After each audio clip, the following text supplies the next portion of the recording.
Donc rapidement, moi je travaille donc à l'Institut pluridisciplinaire Hubert Curien pour les aspects de recherche et donc je travaille en écologie et je m'intéresse aux effets de l'environnement sur différentes espèces d'oiseaux notamment. Et je fais des enseignements donc à l'Université de Strasbourg. Et donc aujourd'hui, on va parler de classification, et notamment en prenant des exemples dans la faune du sol, mais pas que. Et bon, donc déjà, en fait, j'ai un peu organisé cette présentation en 3 parties. Tout d'abord, voir un peu qu'est-ce que c'est qu'une classification, qu'est-ce qu'on appelle une classification, comment, et ma deuxième partie, ça va être comment on fait ces classifications aujourd'hui. Et c'est dans la troisième partie où on va voir un peu les grands groupes de la faune du sol, la classification vraiment de la faune du sol. Mais les 2 premières parties, c'est vraiment très général et ça s'applique en fait à tous les êtres vivants. Pas du tout spécifique au sol. Et donc, pour démarrer, je me suis dit que c'était important de revenir donc sur la définition. Alors, pourquoi ça ne marche pas? S'il faut que je clique là, voilà. En fait, parce que donc une classification, c'est pas juste en fait un tri d'espèces les unes par rapport aux autres. Quand on parle de classification en biologie, en tout cas aujourd'hui en biologie, ça va être un tri, enfin une organisation des espèces les unes par rapport aux autres qui nous permet de comprendre en fait des choses de ce monde vivant et notamment de comprendre, de mieux comprendre la diversité du monde vivant. Donc là, il y a vraiment un objectif derrière une classification d'apporter des éléments de compréhension de cette diversité du monde vivant. Et donc, juste avant de revenir sur comment aujourd'hui on fait une classification pour répondre à cet objectif, j'ai quelques diapos pour voir un peu un très rapide, un historique des classifications, parce que ça n'a pas toujours été... elles n'ont pas toujours fonctionné de la même manière, on va dire. Notamment, les premières classifications scientifiques, enfin les premières classifications qui avaient vraiment cet objectif d'apporter une compréhension sur la faune des sols, sur le monde vivant, c'est les classifications de Linné, de Carl von Linné, qui est donc un naturaliste du XVIIIe siècle, et donc qui a proposé dans ses publications Un système de la nature, différentes classifications de toutes les espèces vivantes. Et, et ce qu'il faut comprendre, c'est que par contre, à cette époque, au XVIIIe siècle, eh ben, les scientifiques, enfin de l'époque, ils avaient une vision qu'on va appeler fixiste, c'est-à-dire que pour eux, les espèces n'évoluaient pas, il n'y avait pas du tout de notion d'évolution. Donc, pour eux, les espèces ont été créées par Dieu et ne changent pas. Et donc, en fait, la classification proposée par Linné, c'était pour rassembler les espèces qui se ressemblent dans un système de classification pour un peu organiser les connaissances, mais il n'y avait pas autre chose dans sa classification par rapport aux relations entre les espèces, vu que il n'y avait pas du tout de notion que les espèces pouvaient changer au cours du temps. Et alors, si j'en parle aussi de cette classification, c'est parce qu'on a encore, aujourd'hui, on utilise encore des choses qui sont un héritage des classifications proposées par Linné, notamment la nomenclature, ce qu'on appelle la nomenclature binomiale. Donc, je ne sais pas si vous avez déjà remarqué, mais les noms latins des espèces, ils sont souvent en 2 parties, enfin, ils sont en 2 parties. C'est ce qu'on appelle la nomenclature binomiale en 2 parties. Et ça, cette nomenclature, elle a été proposée par Linné. Et en fait, c'est quoi cette nomenclature? Le premier mot, c'est le nom de genre, et il s'écrit avec une majuscule. Et la deuxième partie, c'est le nom de l'espèce au sein de ce genre. D'accord? Et ça, c'est encore une nomenclature qu'on utilise aujourd'hui. Et entre parenthèses, à côté, bon, ça, on le met ou pas, ça dépend, mais en général, en tout cas quand on met, c'est le nom de l'auteur qui l'a décrit pour la première fois et la date de cette première description. On appelle aussi une diagnose, mais peu importe. Et donc voilà, donc c'est intéressant, cette nomenclature binomiale, elle est encore utilisée aujourd'hui. Donc pour les noms latins, enfin les noms scientifiques des espèces qui sont en latin et qui sont donc toujours composés de deux parties, le nom de genre et le nom d'espèce. Et autre chose qui est encore utilisée plus ou moins aujourd'hui, c'est les niveaux hiérarchiques qui ont été proposés par Linné. Donc Linné, il avait proposé une classification hiérarchisée d'ensembles emboîtés, c'est-à-dire qu'on a différents niveaux, vous voyez, le règne, l'embranchement, la classe, etc., jusqu'à l'espèce, qui va être le niveau le plus précis, enfin on peut avoir encore des sous-espèces, etc. Et ces niveaux sont emboîtés les uns dans les autres. C'est-à-dire que dans un genre, on a plusieurs espèces, dans une famille, on va avoir plusieurs genres, etc. Et en fait, on utilise, alors ça dépend des écoles, mais on peut encore utiliser aujourd'hui ces appellations des différents niveaux hiérarchiques, voilà, les différentes classes, les embranchements du vivant, enfin, c'est encore des choses qu'on peut utiliser, même si vous verrez que dans la classification actuelle, oui, c'est moins évident. Mais voilà, disons qu'il y a encore ces différents niveaux, ils sont encore utilisés. Et parce que cet emboîtement, cette hiérarchie, on la retrouve dans la classification actuelle, même si au final, elle ne veut pas dire la même chose que dans la classification de Linné.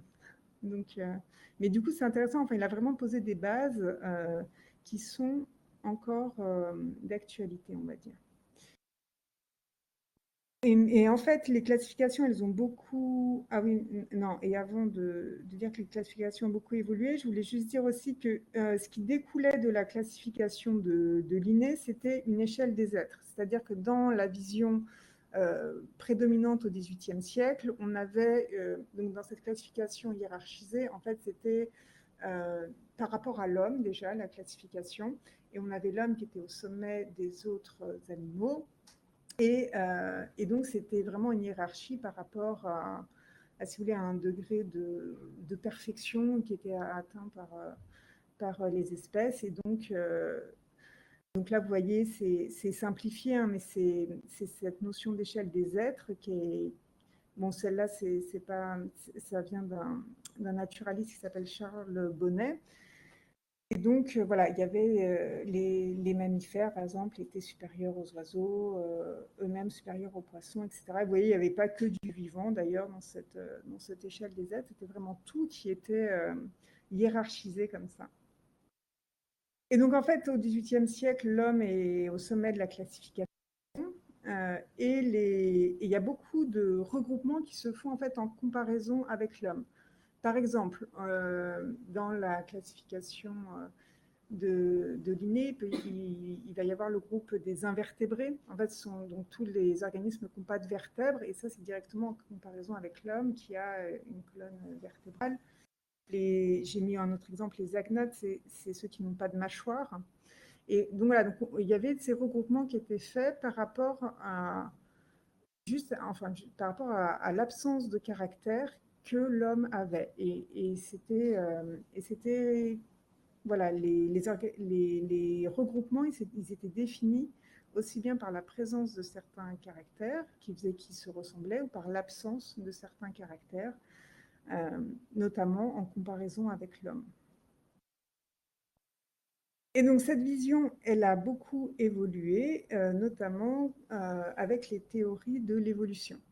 Parce que donc on est passé au courant du 19e siècle, la vision fixiste où on pensait que les espèces ne changeaient pas au cours du temps, à une vision qu'on va appeler transformiste, où on fait l'hypothèse que les espèces changent au cours du temps, et notamment, donc, bon, je vous ai mis aussi la référence à Jean-Baptiste Lamarck, qui a proposé les premières idées transformistes, mais c'est vrai que les mécanismes qu'il proposait finalement n'étaient pas pertinent, enfin, était pas correct, enfin, non pas, oui, et c'est la théorie de Charles Darwin sur l'évolution des espèces qui a été vraiment fondatrice et qui forge vraiment la théorie actuelle synthétique de l'évolution. Même si ça a évolué aussi, hein, la théorie de l'évolution, vraiment voilà, les fondements proposés par Charles Darwin, bon, ils sont encore d'actualité, donc sur le fait que les espèces changent au cours du temps, qu'il y a une hérédité en fait, que les organismes ils transmettent des caractéristiques à leurs descendants, et qu'il va y avoir un tri entre ces caractéristiques, et donc au cours du temps, les espèces peuvent changer. Mais ce qui est très important, c'est de comprendre qu'il y a une transmission de ces caractères au cours du temps. Et donc, en fait, quand aujourd'hui, on observe, l'idée derrière, c'est ce qui va être important pour la classification. C'est pour ça que je parle un peu, voilà, de cette théorie de l'évolution. C'est que on a l'idée que les caractères sont transmis au cours du temps. Et donc, quand aujourd'hui, on observe des caractères semblables, ils ont potentiellement été hérités d'un ancêtre commun, et ça va donc nous renseigner sur l'histoire évolutive. Bon, après, s'il y a des questions, je ne vais pas développer plus la théorie de l'évolution, parce que là, on n'en a pas besoin de plus pour, je pense, comprendre la classification, mais s'il y a des questions plus précises là-dessus, n'hésitez pas. Vous pouvez aussi m'interrompre en cours de présentation si vous voulez. Il n'y a pas de souci. Donc, ce qui est important dans la théorie de l'évolution, et qui va être intéressant pour la classification, ce que j'ai déjà dit, c'est qu'au cours du temps, les espèces se transforment, et chaque individu en fait lègue ses caractères héréditaires à sa descendance. Et donc, si on compare des caractères qui ont été hérités d'un ancêtre commun, eh ben, on peut avoir des informations sur l'histoire évolutive des espèces. Et du coup, une classification voilà, peut nous donner des informations sur l'histoire évolutive. Donc, un caractère trouvé à l'état identique chez plusieurs espèces actuelles a probablement été légué par un ancêtre commun à ces espèces. Bon, c'est ce que j'ai déjà dit. Et donc, voilà, la comparaison de caractères peut nous permettre de faire des regroupements d'espèces par rapport à leur proximité évolutif. Voilà, et donc c'est Darwin qui a proposé cette représentation sous forme d'arbre des regroupements entre espèces dans son ouvrage, et en disant que pour lui, donc, la classification devait refléter cette histoire évolutive des espèces pour nous apporter des informations sur cette diversité. Et donc, par contre, il n'a pas utilisé le terme d'arbre phylogénétique, classification phylogénétique. Pourtant, c'est comme ça qu'on appelle aujourd'hui ces arbres et ces classifications. Mais en fait, le terme n'existait pas encore à l'époque de Darwin. Et vu qu'il a été proposé presque 100 ans plus tard, enfin, au moment de la publication de son livre.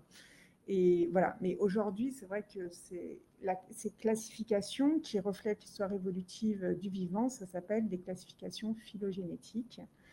Et donc, c'est en fait des classifications qui nous permettent de savoir qui est le plus proche parent de qui.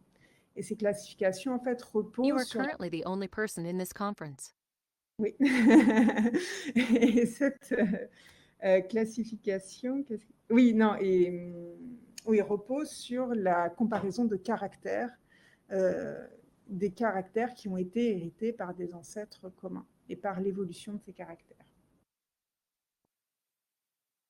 Voilà, donc ce qui nous amène à notre deuxième partie, justement, sur concrètement, maintenant qu'on sait ce que représente une classification, ce que ça doit nous apporter comme information, concrètement, comment on fait pour en faire une.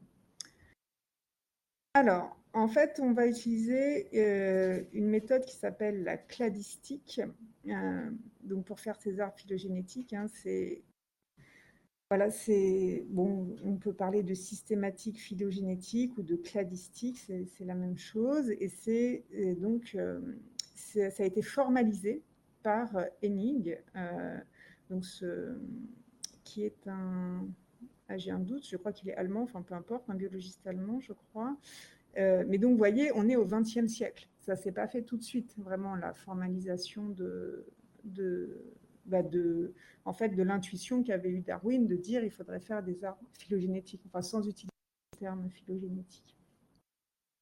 Donc ces arbres, qui sont donc nos classifications, hein, reposent sur l'étude des parentés évolutives entre organismes. Et pour créer ces arbres, on se pose la question qui est le plus proche parent de qui. Et donc, pour répondre à cette question, on étudie des caractères et il faut trouver des caractères qui ont été hérités d'un ancêtre commun, qui ont été modifiés au cours du temps. Et donc, on fait l'hypothèse que si ces caractères se ressemblent entre deux espèces, c'est qu'ils ont divergé il y a moins longtemps qu'avec une autre espèce, où les caractères seraient plus différents. Et ce qu'il y a, c'est que dans ces classifications, on se retrouve avec le même principe que dans les classifications de Linné, avec des taxons subdivisés en groupes ordonnés et hiérarchisés. Donc on va avoir des ensembles emboîtés avec donc des groupes qui ont des groupes qui sont inclus dans des ensembles plus grands. Donc on retombe sur les mêmes disons que le résultat final ressemble un peu à la classification de Linné, même si la logique derrière est complètement différente. Et c'est pour ça qu'on peut faire aussi, retrouver des embranchements, des familles, etc., aussi dans une classification phylogénétique, même si ça a peut-être un peu moins de sens. Alors, concrètement, à quoi ça ressemble? Donc là, j'ai fait exprès de prendre des exemples où il n'y a pas de faune du sol, parce qu'on va en parler après. Et pour en savoir plus, je conseille fortement la lecture du livre là, que j'ai mis en bas, qui explique tout ça très bien. Donc concrètement, à quoi ça ressemble un arbre phylogénétique? Eh ben, en fait, donc là, on a différentes espèces.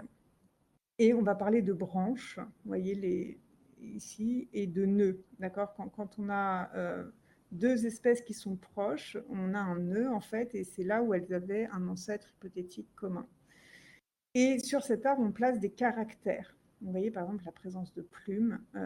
Voilà, le caractère plume apparaît ici chez cet ancêtre à l'Archéoptérix et au pigeon. Voilà, mais si on regarde ce groupe pigeon et Archéoptérix, en fait, ils sont aussi plus proches du crocodile que du lézard, par exemple, parce qu'ils partagent un autre caractère, c'est la fenêtre dans la mandibule. Vous voyez, donc sur notre arbre, on a des bifurcations. C'est là où il y a des ancêtres communs et après, il y a une évolution indépendante. Et on place des caractères. Et donc, c'est vraiment la construction de cet arbre, elle est vraiment basée sur l'apparition de ces nouveaux caractères et enfin la comparaison de ces caractères les uns par rapport aux autres. Donc, c'est différent d'un arbre généalogique, hein, où l'arbre généalogique, on a vraiment les individus qui sont... on a des individus identifiés qui produisent une descendance. Et donc, voilà, et les individus, c'est vraiment les nœuds de l'arbre. Alors que dans un arbre phylogénétique, on n'a pas... voilà, on n'identifie pas vraiment... enfin, c'est pas le but, c'est pas qui est le parent de qui, c'est qui est le plus proche de qui. D'accord? C'est une vision différente, même si les deux s'appellent arbres, c'est pas la même logique derrière. Et alors, donc juste là, je reviens juste rapidement sur les caractères, cette notion de caractère qu'on utilise pour construire les arbres. Donc, c'est des caractères qu'on dit homologues, qu'on utilise pour construire les arbres. Et cette notion d'homologie, ça veut dire, un caractère homologue, c'est un caractère qui a été hérité d'un ancêtre commun. Et donc, en fait, sa structure, eh ben, elle doit être similaire, en fait, si on compare différents organismes, pour savoir, enfin, pour faire une hypothèse qu'un caractère est homologue ou pas, on va faire cette hypothèse si la structure est similaire. En fait, on ne s'intéresse pas à la fonction d'un caractère, on s'intéresse à sa structure. Et donc, est-ce que chez différents organismes, la structure est similaire? Est-ce qu'il y a les mêmes connexions? Est-ce qu'il y a les mêmes relations topologiques? Donc ça, c'est un exemple sur l'organisation d'un membre.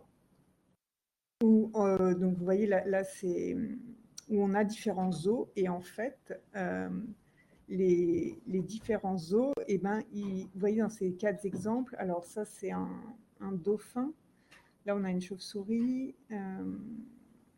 Bon, là, je ne sais plus ce que c'est exactement, mais peu importe. On a en tout cas le... Est-ce que c'est le... Enfin bref, peu importe. On a la même organisation, on a toujours le stylopode, le zygopode, vous voyez. Après, chaque os peut avoir une taille plus ou moins développée, mais c'est la même organisation. Et donc, ce genre d'éléments va nous faire penser que c'est peut-être des caractères homologues. Ce membre antérieur, même s'il va être modifié, et en fait, ça, ces modifications, c'est quoi? Ça va être des adaptations. Notamment chez la chauve-souris, des adaptations au vol, chez le dauphin, des adaptations à la vie aquatique. Donc, ok, on a des modifications, mais finalement, la structure fondamentale est la même, et donc on peut faire cette hypothèse d'homologie. Et donc, c'est des caractères qu'on va utiliser pour construire les arbres et pour construire notre classification. Alors, comment on fait ces hypothèses d'homologie? Soit comme dans l'exemple là, en faisant de l'anatomie comparée, soit aussi, ce qui peut aider beaucoup, c'est la biologie du développement. Parce que notamment dans la mise en place des structures, parfois il y a des étapes qui sont similaires chez des organismes différents et qui reflètent en fait une histoire évolutive partagée. Et donc, c'est grâce à ces caractères... Ah oui, non, juste avant, comment on appelle des caractères qui ne sont pas homologues? Eh bien, on va parler de caractères analogues. Donc ça, en fait, c'est des caractères qui se ressemblent parce qu'ils ont la même fonction, mais en fait, qui n'ont pas été hérités d'un ancêtre commun. D'accord? Donc, qui ne donnent aucune information sur l'histoire évolutive des espèces en question. Par exemple, quand on voit des ailes chez un oiseau ou chez un insecte, on peut se dire « Ah, tiens, c'est des ailes, ça sert à voler les deux. Peut-être que ce sont des caractères homologues, mais en fait, non. Ils ont la même fonction, mais ils n'ont pas du tout la même structure. » Les ailes, voilà, elles sont membraneuses chez les insectes, alors que chez les oiseaux, ça va être des membres antérieurs qui sont transformés en ailes, et on a cette structure qu'on a vue sur la diapo précédente avec les différents os dans un ordre bien précis. Donc voilà, c'était juste pour dire un peu le vocabulaire. Donc, ensuite, concrètement, une fois que j'ai expliqué cette notion de caractère homologue, on va plus concrètement voir comment est-ce qu'on fait notre classification. Enfin, comment on applique la démarche, parce que bon, je ne vais pas non plus... c'est pour vous donner une idée de la démarche, c'est pas pour aller dans le détail. Donc déjà, une première chose, et on va voir après pourquoi, qui est importante, c'est qu'on détermine un échantillon d'espèces à classer. On ne classe jamais toutes les espèces en même temps, notamment parce qu'on fait des hypothèses sur les caractères, mais on le verra par la suite. Donc là, bon, pour cet exemple, voilà, j'ai pris... je veux classer ces différentes espèces. Donc j'ai un crocodile, un lézard, un canard, une pie, un serpent et une poule. Voilà, j'ai envie de faire l'arbre phylogénétique de ces différentes espèces.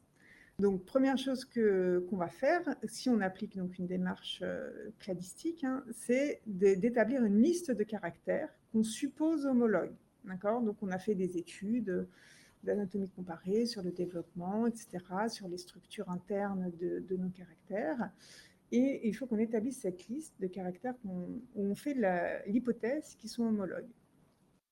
Et évidemment, pour avoir des informations sur les relations de parenté entre les différents taxons, eh ben, il faut qu'on prenne des caractères qui sont différents. Et là, j'ai écrit différents états, d'accord? C'est-à-dire on veut qu'ils soient homologues, mais on veut qu'ils soient un peu différents quand même les uns des autres. Parce que s'ils sont tous pareils, au final, ça ne va pas nous apporter d'informations. Donc, comme exemple, j'ai pris par exemple la plume et l'écaille. En fait, donc ça, c'est un caractère. Ça va être au niveau de l'épiderme, on peut avoir donc des bourgeons épidermiques qui vont faire des structures. Et en fait, c'est ce même bourgeon épidermique qui peut donner soit une écaille, soit une plume, soit un poil, d'ailleurs, chez les mammifères. Donc, en fait, on a notre caractère, disons, sécrétion, enfin, structure sécrétée par le bourgeon épidermique. Soit c'est une plume, soit c'est une écaille. D'accord ? Et donc, on peut dire, OK, bah, chez le crocodile, chez le lézard, chez les serpents, j'ai des écailles, chez les oiseaux, j'ai des plumes. Mais en fait, donc on pourrait faire deux regroupements, dire, bah voilà, chez ceux-là, j'ai des écailles, chez ceux-là, j'ai des plumes. Mais en fait, c'est pas ça qu'on va faire, sinon ce serait trop facile, parce qu'en fait, il faut qu'on sache quelle est l'innovation évolutive. Donc, en fait, il faut qu'on détermine pour ce caractère donné, donc mon excroissance du bourgeon épidermique, est-ce que l'ancêtre commun à tous ces taxons, il avait des écailles ou il avait une plume? Quelle est l'innovation? Est-ce que c'est l'écaille qui est devenue une plume chez certains animaux ou est-ce que c'est l'inverse? Okay, et c'est uniquement si on peut, donc ce qu'on appelle polariser le caractère, c'est uniquement si on peut dire quel est l'état primitif, quel est l'état dérivé, qu'on va avoir des informations sur notre histoire évolutive et qu'on pourra dire, ok, l'ancêtre commun, il avait tel état de caractère, ça s'est transformé comme ça, et donc on a des regroupements qui vont dans ce sens-là ou dans un autre. Donc on doit, alors comment on va faire pour savoir quel est l'état primitif et quel est l'état dérivé? Eh bien, il faut qu'on prenne une autre espèce qui n'est pas dans notre échantillon classé. C'est pour ça que je vous disais, on peut pas tout classer d'un coup. Et donc c'est pour ça que dans le point 1, c'est très important déjà de déterminer qu'est-ce qu'on classe. Alors évidemment, pour choisir ce qu'on appelle l'extra-groupe, pour choisir ce groupe, enfin cet extra-groupe, il faut qu'on ait quelques connaissances, vu qu'il ne faut pas qu'il soit dans le groupe d'études, sinon ça fausse tout. Okay, et d'ailleurs, c'est pour ça que parfois il peut y avoir des erreurs, voilà, parce qu'en fait, on a mal choisi l'extra-groupe. Donc, il faut choisir une espèce qui va être différente, enfin qui n'est pas proche, enfin qui n'est pas au sein des espèces qu'on veut classer, mais qui n'est pas non plus trop éloignée, parce qu'il faut quand même qu'on ait le caractère qui nous intéresse. Donc là, c'est écaille ou plume sur notre extra-groupe, sinon ça ne nous donne pas d'informations. Donc il faut trouver un groupe qui est proche, mais pas trop, voilà, le juste milieu. Et grâce à cet extra-groupe, on va pouvoir polariser notre caractère, enfin on va pouvoir dire quel est l'état primitif, quel est l'état dérivé. Donc là, dans notre exemple, la tortue, elle a des écailles, donc on fait l'hypothèse que là, ici, notre ancêtre hypothétique commun, eh bien, il avait aussi des écailles, et qu'en fait, c'est une innovation évolutive d'avoir des plumes, et donc ça va être ce qu'on appelle un état dérivé. Et donc, en fait, ça nous donne une information pour tous les individus qui possèdent des plumes. C'est-à-dire qu'on sait qu'ils sont plus proches, tous ceux dans notre échantillon là, qui ont des plumes, ils sont plus proches les uns avec les autres que ceux qui n'ont pas de plumes. Mais ça ne nous donne aucune information sur les autres, ceux qui ont des écailles, là. C'est-à-dire, on ne sait pas, les oiseaux, est-ce qu'ils sont plus proches du lézard? Est-ce qu'ils sont plus proches du crocodile? Ou est-ce qu'ils sont plus proches du serpent? Là, on n'a pas d'informations. Okay, juste avec ça, on ne peut pas savoir. Donc on sait que les trois oiseaux sont plus proches entre eux que des autres, mais une fois qu'on a fait ce regroupement, on ne peut pas aller plus loin.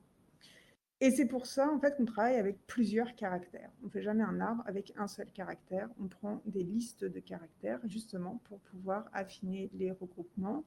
Et aussi parce que s'il y a des caractères qui finalement n'étaient pas homologues, En ayant plein de caractères, on peut s'en rendre compte. Si on n'utilise qu'un caractère, évidemment, on ne pourra pas savoir si notre hypothèse d'homologie, elle est juste ou pas. Et donc, c'est pour ça qu'on utilise des listes voilà, de plusieurs caractères.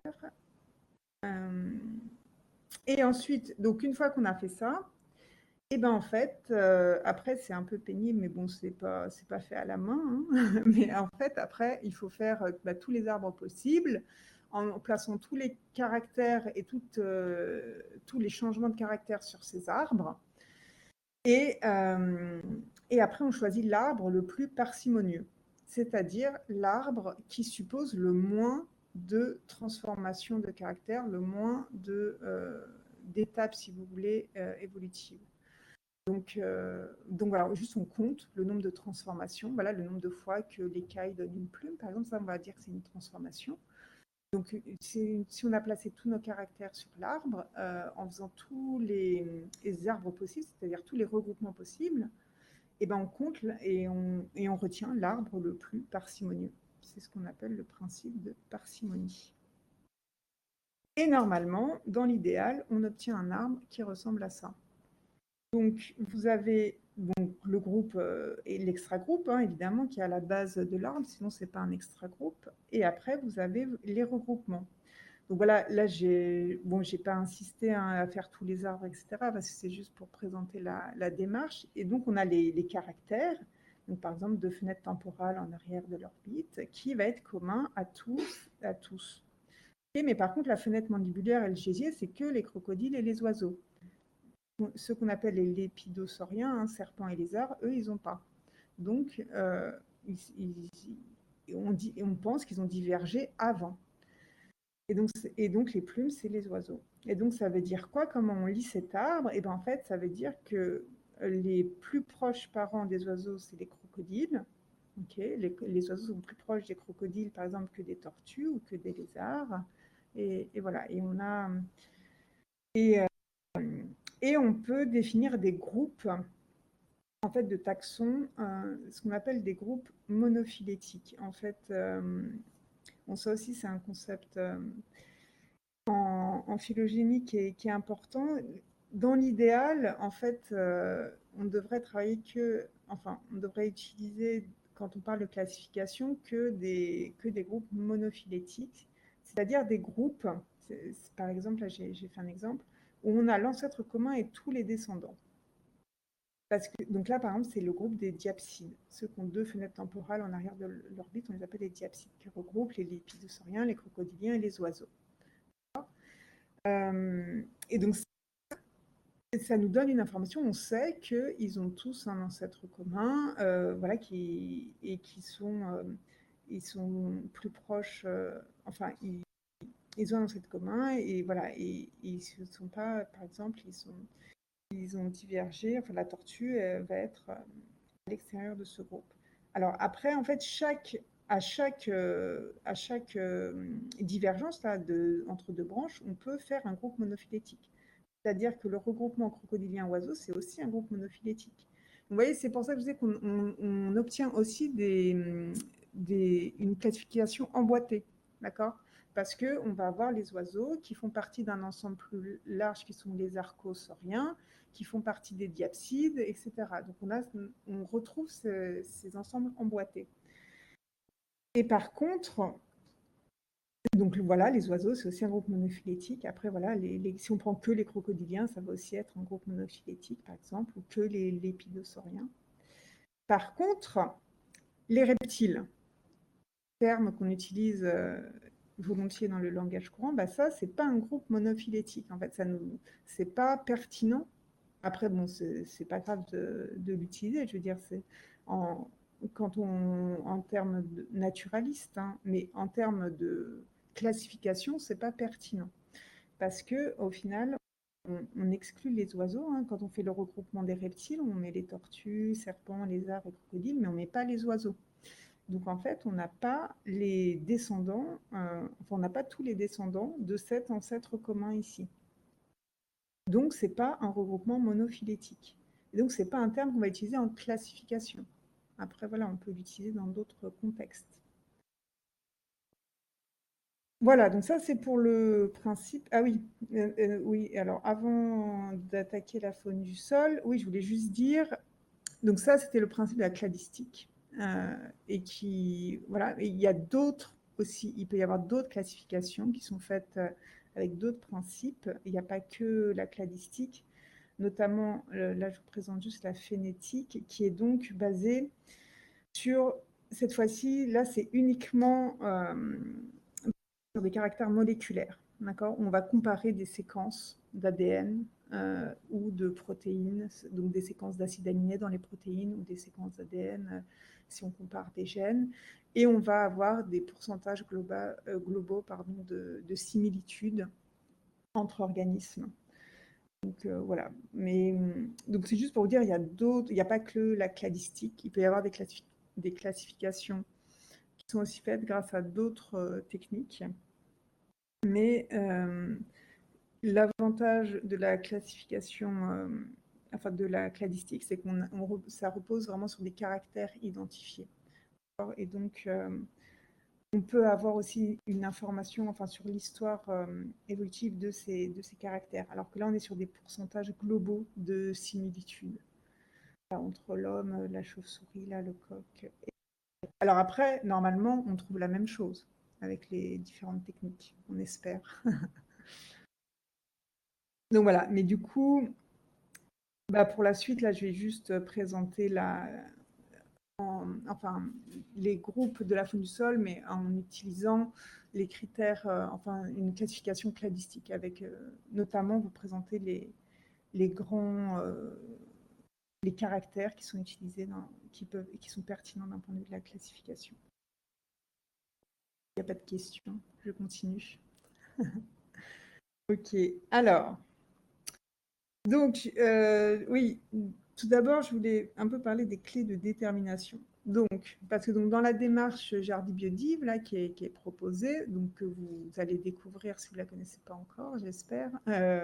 En fait, donc, l'idée de Jardy-Biodive, c'est vous posez un piège, vous faites une chasse dans votre jardin, vous récupérez plein de petites bêtes, et après, on vous propose une clé de détermination. Donc ça, c'est celle que vous trouvez sur Internet. Là, j'ai juste fait une capture d'écran, mais peu importe, il y en a plein qui existent, des clés de détermination, où vous allez choisir des caractéristiques. Est-ce qu'ils ont, bon, on ne lit pas très bien, mais là, il y a écrit 3 paires de pattes avec ou sans antenne, 4 paires de pattes sans antenne. Alors, bon, là, c'est pas un très bon exemple parce qu'il y a 4 choix. En général, les clés de détermination, c'est dichotomique, c'est-à-dire que vous avez 2 choix. Vous avez une question, c'est oui ou non. Présence de pattes, oui ou non. Hop, on va à la question suivante et on avance. Mais bon, et après, là, vous voyez, il y a 4 choix, donc ça arrive aussi, c'est pas grave. Et donc, vous cliquez, et puis petit à petit, voilà, et vous avez différents, voilà, et vous arrivez aux différents groupes proposés par Jardy-Biodive, donc les colamboles, là, vous avez tout, punaises, etc., les acariens, cloportes, enfin voilà, et vous arrivez à ces différents groupes. Mais donc ça vous permet d'identifier les espèces. Bon, enfin, on ne va pas toujours au niveau de l'espèce, mais peu importe, ça nous permet d'identifier les groupes, de pouvoir les reconnaître. Mais en fait, ça ne nous dit pas quelle est leur histoire évolutive. D'accord ? Ce n'est pas une classification. Là, c'est un tri, d'accord, pour identifier. Donc, ce n'est pas du tout le même objectif. Et par exemple, si je prends ce critère plus de 8 pattes, tous ceux qui sont en jaune, là, en fait, est-ce que c'est un groupe monophylétique ? Est-ce qu'ils partagent un ancêtre commun et on a vraiment tous les descendants ? En fait, j'en sais rien avec cette clé de détermination. D'accord ? Ça ne me donne aucune information sur l'histoire évolutive. Et car c'est un tri et non une classification. Donc c'est utile, il n'y a pas de souci, les clés d'identification, c'est juste qu'il ne faut pas confondre, ce n'est pas une classification, c'est une clé d'identification, ça permet d'identifier. Ça ne nous donne pas d'informations sur l'histoire évolutive de ces différents groupes, les uns par rapport aux autres. Et alors évidemment, il y a des choses qui vont se recouper, parce qu'en fait, il y a certains critères dans la clé de détermination qui vont être aussi des caractères pertinents pour la classification. Donc, parfois, on peut retomber sur des regroupements qui sont pertinents d'un point de évolutif, parce que on se retrouve avec des caractères qui sont homologues, qu'on a utilisés dans la clé d'identification, et du coup, dans ce cas-là, voilà. Donc tout n'est, voilà, donc on va le voir juste après, hein, il y a des regroupements qui sont pertinents, mais si vous voulez, c'est un hasard, enfin c'est un hasard, c'est parce que les caractères utilisés dans la clé d'identification servent aussi à la classification. Mais voilà, c'est pas l'objectif d'une clé d'identification.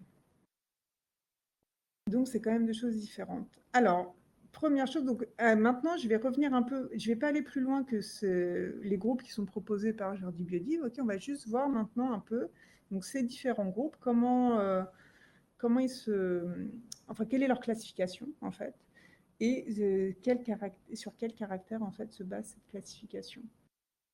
Et donc, premièrement, déjà, ils ont tous des points communs.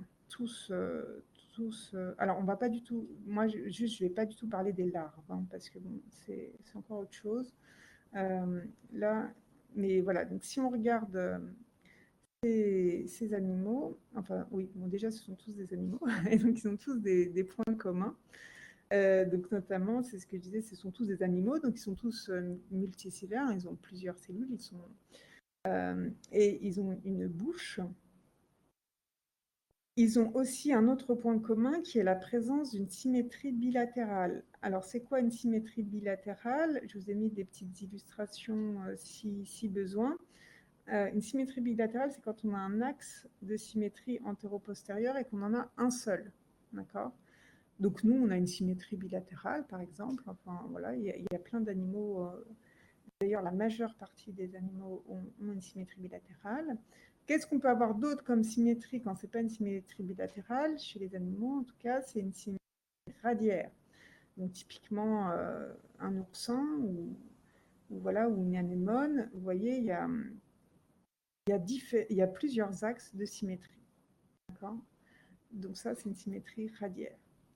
Bon, là, tous nos petits organismes de la faune du sol, ils ont une symétrie bilatérale. Et ils ont aussi autre chose, mais qu'on ne peut pas voir sans les disséquer, c'est qu'ils ont un système nerveux ventral et un cœur dorsal. Ce qui fait qu'ils font partie du groupe qu'on appelle les protostomiens. Il y a aussi d'autres critères de développement, mais bon, c'est encore moins visible que le système nerveux ventral et le cœur dorsal. Donc je pense que quand il est présent, le cœur.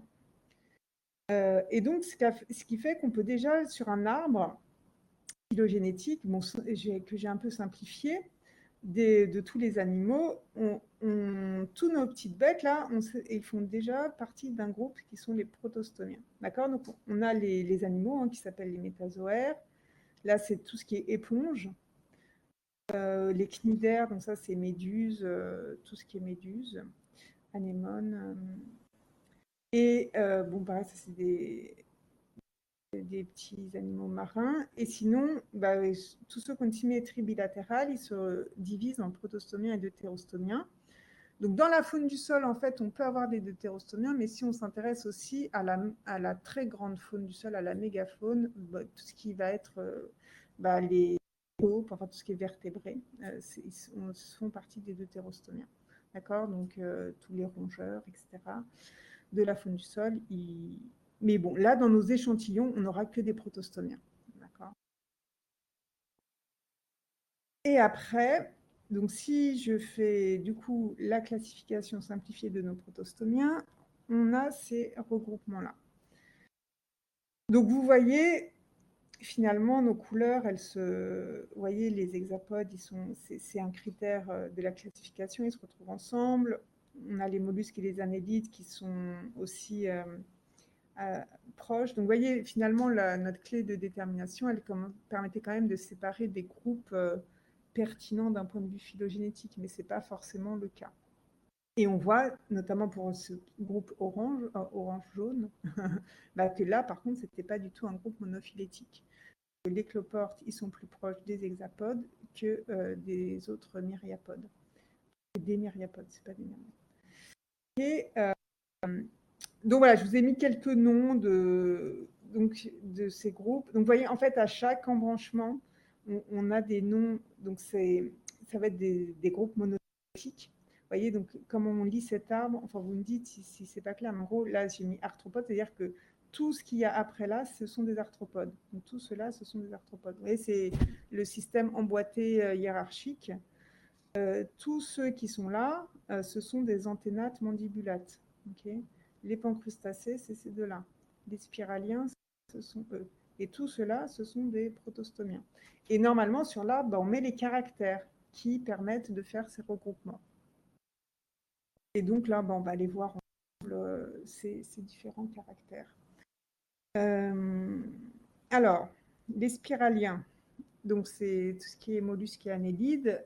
Oui, non, et juste, du coup, je fais juste une petite digression. Et donc, on pourrait mettre, par exemple, j'ai oublié. Oui, on pourrait dire que, alors, je sais plus, oui, les arthropodes, c'est un embranchement, par exemple. Vous voyez, on pourrait reprendre les niveaux de la classification de Linné. Mais bon, après, il faut faire des sous-embranchements, etc., des familles, des sous-familles, des super-familles. Enfin, ça devient très vite compliqué.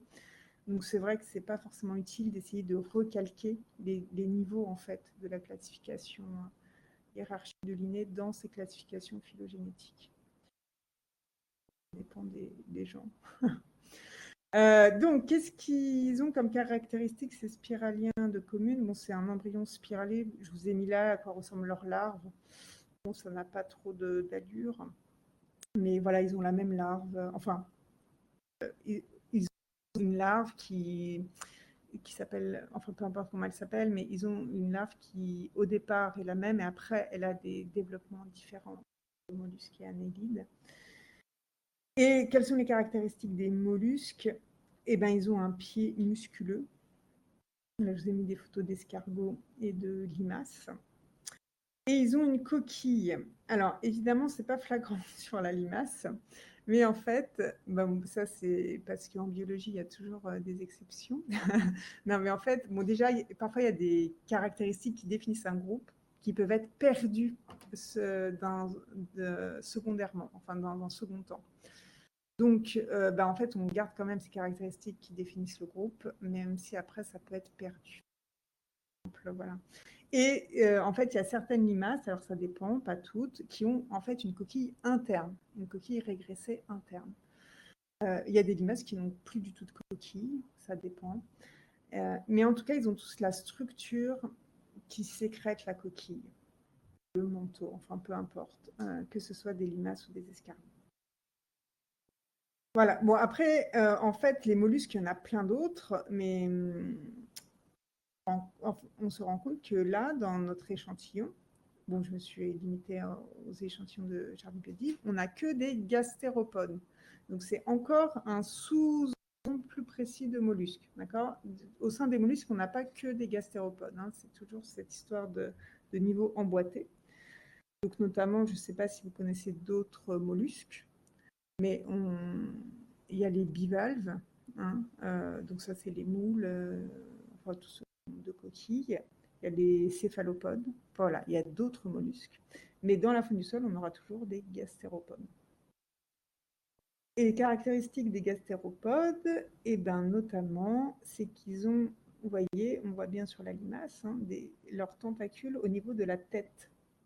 Donc, il peut y avoir une ou deux paires. Et on a les yeux sur ces tentacules qui sont soit à la base. Ça va dépendre des espèces. Donc voilà une caractéristique des gastéropodes. Alors les annélides, ce sont les vers de terre.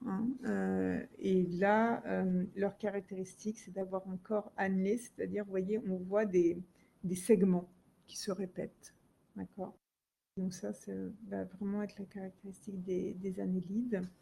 Après, j'ai juste mis donc les photos de 3, alors c'est pas du tout des groupes phylogénétiques, ça c'est plutôt des groupes fonctionnels.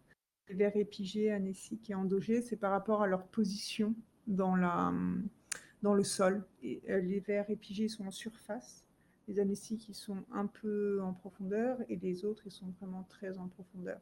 Donc, ils ne font pas les mêmes types de galeries. Voilà, donc ça a des conséquences fonctionnelles, mais c'est pas du tout... là, pour le coup, c'est pas des groupes de la classification phylogénétique. Parce que après, évidemment, enfin, la classification phylogénétique, elle a un objectif, hein, c'est de donner des informations sur l'histoire évolutive et pour mieux comprendre la biodiversité. Mais on peut faire d'autres classifications qui ont d'autres objectifs, par exemple des classifications fonctionnelles pour mieux comprendre, voilà, les différentes fonctions dans son jardin ou je ne sais quoi. Et voilà, et c'est juste, voilà, chaque classification a un objectif précis. Alors, ensuite, on avait le regroupement des arthropodes. Alors, arthropode, ça vient du grec, pod, c'est les membres, et arthro, articulés, d'accord, les membres articulés. Et donc, ce sont tous les organismes qui ont des membres articulés, et notamment, pourquoi est-ce qu'ils ont ces membres articulés? Enfin, ils ont une autre caractéristique, c'est un exosquelette, d'accord? C'est-à-dire qu'ils ont quelque chose qui les recouvre, qui va être dur. Donc, voilà, bon, c'est leur exosquelette qui est composé en différentes plaques, d'accord? Et donc là, vous voyez, c'est une coupe transversale, hein, et on voit ces plaques organisées les unes par rapport aux autres. Là, vous avez des membres.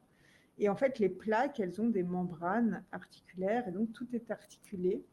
Donc, chez un arthropode, on va avoir différents segments sur le corps avec des différentes plaques articulées et aussi tous les membres, donc toutes les antennes, toutes les pattes, tout ça, c'est articulé. Principale caractéristique des arthropodes. Alors, pourquoi j'ai rien sur cette vidéo? Ah si, ah pardon, c'est juste qu'il met du temps à charger. Ok, bon ben on n'est pas, on n'est pas arrivé. Ah non, bah du coup, ah oui, et squelette et membres articulés. Tout ça, c'est ce qu'on trouve chez les arthropodes. Et donc, vous voyez, on a tout de suite une séparation entre les anténates mandibulates et les arachnides. Donc, les arachnides qui comportent les araignées, les opilions et les acariens. Là, il n'y en a pas dans le jardin biodive, mais par exemple, il y a aussi les scorpions dans ce groupe-là. Alors, quelles sont les caractéristiques des arachnides? Ils ont 4 paires de pattes et des appendices particuliers au niveau de la bouche que je vais vous montrer tout de suite, qui s'appellent les chélicères. En fait, et les pédipalpes, les deux types d'appendices, chélicères et pédipalpes. Ah, c'est pédipalpe. Bon, c'est pas grave, je crois qu'il y a une faute d'orthographe là sur cette illustration, peu importe.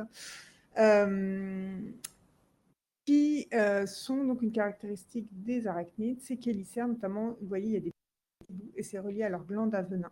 D'accord? Donc quand elles mordent, elles peuvent injecter du venin. Sauf, évidemment, il y a toujours des exceptions, les lions qui n'ont pas de venin. Alors, ils ont quand même des chélicères, mais ils n'ont pas de venin. Donc voilà, donc ils ressemblent. Donc les opilions, il n'y a aucun risque, ils ne peuvent pas vous faire de mal pour ceux qui ont peur des araignées. Voilà, n'ayez pas peur des opilions. Et ils ont aussi un corps en 2 parties, et donc qui est séparé en 2 parties. Donc on a le céphalothorax et l'abdomen. Et donc j'ai fait des petits schémas aussi pour résumer l'organisation du corps des arachnides. Vous voyez, on a les pattes au niveau du céphalothorax et après l'abdomen. Et vous verrez, ça, je vais répéter ce petit schéma pour tous les groupes. Là, ce sera plus clair. Et ensuite, on a le regroupement des mandibulates anténates. Donc là, comme leur nom l'indique, eh ben, ils ont des mandibules et ils ont des antennes. Ça, c'est facile pour le coup. Alors, qu'est-ce que c'est que des mandibules? Les mandibules, ce sont des pièces buccales. Donc, vous voyez, là, je vous ai mis la tête d'un criquet. Et vous voyez, ils ont des pièces là, buccales qui leur servent à broyer la nourriture. Ici, là, sur le côté, on voit les mandibules. Là. Bon, et les antennes. Hein. Mais bon, ça, je pense que c'est plus simple de savoir à quoi ressemble une antenne. On ne sait jamais. Et donc, dans ces mandibulates antennates, on a un premier regroupement qui sont les myriapodes. Alors, les myriapodes, en fait, ce sont les mille pattes, hein, ce qu'on va appeler communément les mille pattes. Bon, je ne suis pas rentrée dans les détails. En fait, ils ont un organe sensoriel particulier qui les regroupe. Et ils ont toutes ces pattes. Et alors, pour distinguer les chilopodes des diplopodes, ben, en fait, ça dépend combien il y a de paires de pattes. D'accord. Donc là, vous voyez, on a un diplopode. Bon, on ne voit pas forcément très bien, mais ils ont 2 paires de pattes par segment. Enfin, sauf sur les premiers segments, mais c'est important. Sur tous les segments-là, ils ont 2 paires de pattes. Vous voyez, on a des segments, des répétitions de segments. Et en fait, chez les myriapodes, si on regarde l'organisation du corps, on a la tête qui est bien différenciée. Et après, par contre, thorax et abdomen, ce n'est pas différencié. Et on a des appendices partout. Alors, les diplopodes et les myriapodes, ils sont quand même très différents. Les diplopodes, ce sont pas des prédateurs. Donc souvent, et pour échapper aux prédateurs, souvent ils se mettent en boule. Donc ils peuvent se mettre en boule. Alors que les autres, là, les chilopodes, donc scutigères, scolopendres et lithobies, là, les trois photos là, eux, ce sont des prédateurs. Ils se déplacent très vite en général et ils ont des crochets avec du venin qui leur permet donc d'attraper leur proie et d'injecter du venin à leur proie. Et donc, ils sont quand même assez différents. Enfin, même s'ils ont voilà, plein de pattes, les deux groupes, ils ont une écologie très différente et une morphologie aussi, je trouve, assez différente. Et ensuite, alors voilà, donc ça c'était pour les myriapodes qui sont ici. On a les cloportes. Alors j'ai fait juste une petite remarque pour les cloportes. Parce que avant, en fait, dans les classifications précédentes, il y avait un regroupement crustacé que j'ai fait apparaître là. Voilà. Donc il y avait, bon là je vous ai remis d'autres groupes qui apparaissent pas dans le fond du sol, mais c'est juste pour faire les regroupements. Ça, ce sont des daphnies, ça, des balanes par exemple pour ceux qui connaissent. Enfin bref, donc toutes ces espèces étaient regroupées dans le groupe des crustacés. Donc notamment avec les crustacés qu'on connaît parce qu'on peut manger si on en mange, qu'on trouve chez le poissonnier, donc c'est tout ce qui est crabe, etc., qui font partie, eux, des malacostracés comme les cloportes. Sauf que il y a des études sur des caractères moléculaires qui ont montré en fait que il n'y avait pas lieu d'avoir un regroupement crustacé, qu'en fait les hexapodes étaient aussi proches. Enfin voilà, ici c'est pas bien, disons que c'est pas bien, on ne sait pas bien comment se font les liens de parenté entre tous ces groupes.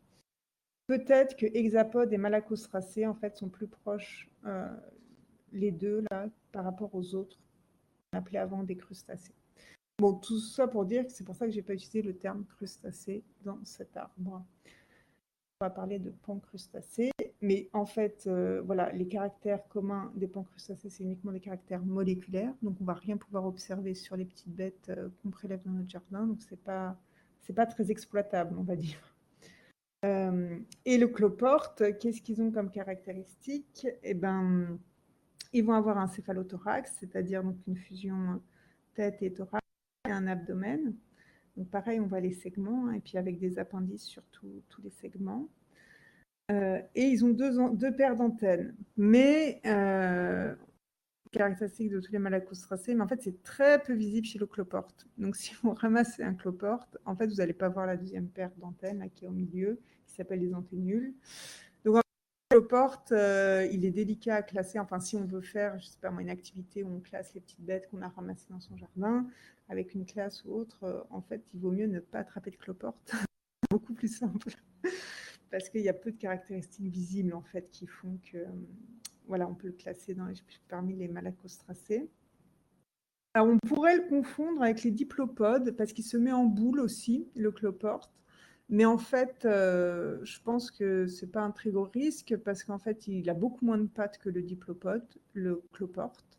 Et il n'a qu'une paire de pattes par segment, contrairement aux diplopodes. Donc en fait, si on les regarde attentivement, il y a peu de risque de les confondre, normalement. Et ensuite, on a les hexapodes. Alors, les hexapodes, comme leur nom l'indique, ils ont 6 pattes, plus précisément 3 paires de pattes. Donc une seule paire d'antennes, contrairement aux cloportes, et un corps en 3 parties, avec une tête, un thorax et un abdomen bien délimités. Et notamment les membres locomoteurs, donc les 3 paires de pattes et les ailes quand il y en a, sont toutes sur le thorax. Okay. Au niveau de l'organisation du corps. Et donc, est-ce que tous les hexapodes sont des insectes? Est-ce que vous savez la différence entre un hexapode et un insecte?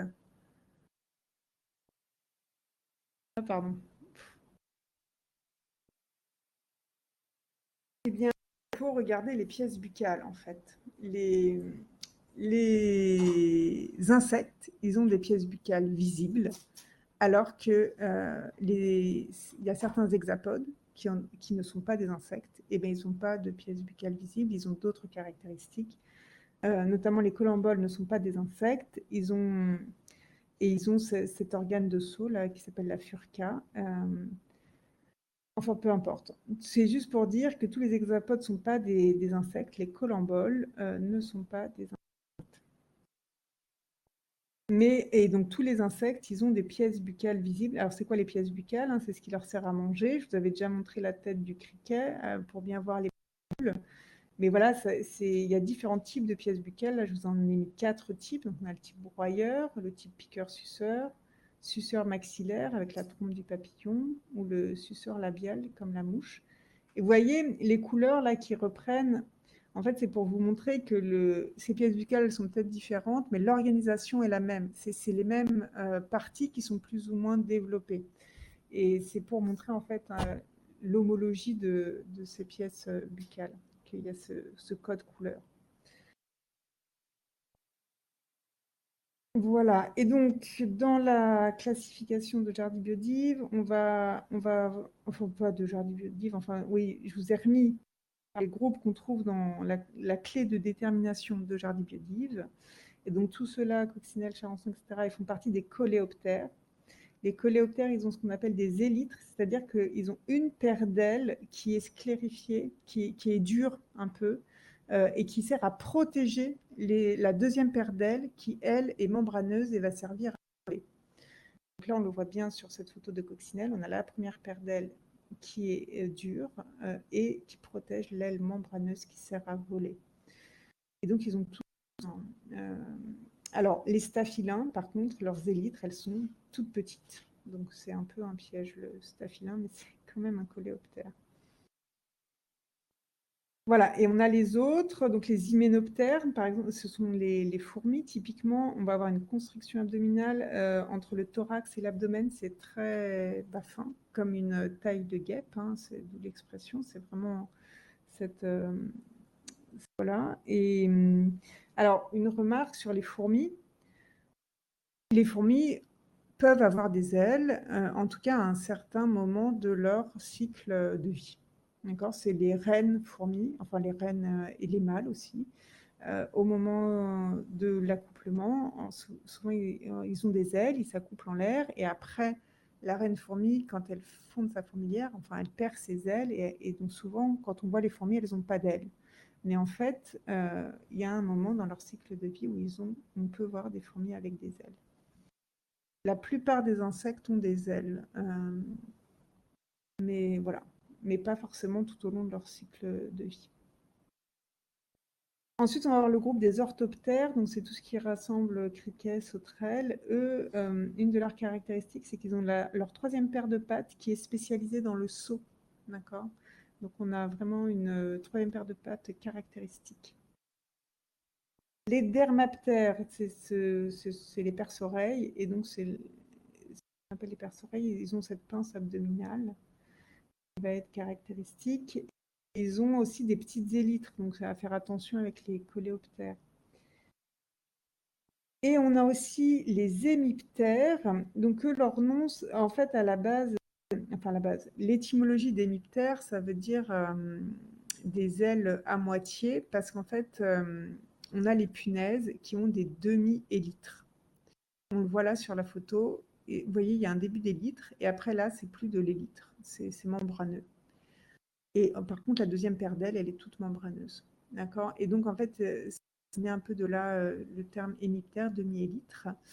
Mais en fait, il y a d'autres hémiptères, notamment le puceron, la cicadelle, qui, eux, n'ont pas du tout de demi-élytre. Donc, c'est pas une caractéristique du groupe, mais ça peut aider pour reconnaître les punaises. C'est plutôt la présence de ce rostre piqueur qui est vraiment une caractéristique des hémiptères. Et je crois qu'on a fait le tour. Alors, je vérifie. Oui, voilà, on a fait le tour de tous les groupes, en tout cas, qu'on trouve le plus fréquemment, on va dire, dans la faune du sol. Alors, macro-faune du sol, bon, sauf les colamboles qui font plutôt partie de la microfaune du sol, ça va être parfois assez gros. Et donc, on peut voir aussi, même sans loupe binoculaire. Voilà.